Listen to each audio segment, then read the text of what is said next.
તમે જોયું હશે કે નદીની અંદર પાણીનો પ્રવાહ હંમેશા વહેતો પ્રવાહ હોય ને તો એની અંદર ક્યારેય પાણી ખૂટે જ નહીં. પણ જો એ જ પ્રવાહ સ્થિર થઈ જાય તો ધીરે ધીરે નદીની અંદરથી પાણી ખૂટી જાય. નદીનું મહત્વ જ ન રહી.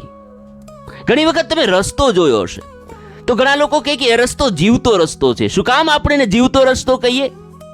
કારણ કે ત્યાં લોકો વારંવાર એ રસ્તા ઉપરથી પસાર થાય.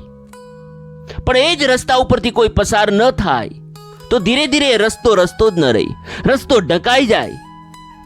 એમ આપણા જીવનનું પણ એવું છે. જીવન પણ આપણે સતત પ્રવૃત્તિમય રાખીએ, જીવન આપણે વહેતું રાખીએ ને તો જીવન એ જીવવા લાયક બને. તમને નોકરી મળી જાય એ પછી તમે કશું જ ન કરો, નીરસ બની જાઓ તો જીવન જીવવા લાયક ન રહે.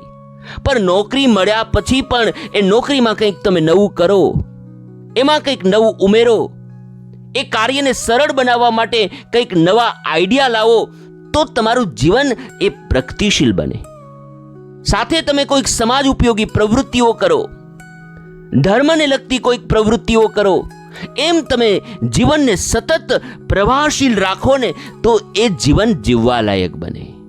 પણ કેટલાય એવા લોકો છે કે જીવનને સાવ આળસુ બનાવી દે, જીવનને સાવ સ્થિર બનાવી દે, કાંઈ જ કામ ન કરે, મોબાઈલમાં ઊંધું કાઢીને મોબાઈલ જ જોયા રાખતો હોય, ઘરે ઊંઘતો હોય, સતત જીવનને નીરસ બનાવી દે. કંઈ નવું કરવાનો ઉત્સાહ જ એની અંદર મરી ગયો હોય ત્યારે એનું જીવન નીરસ બને.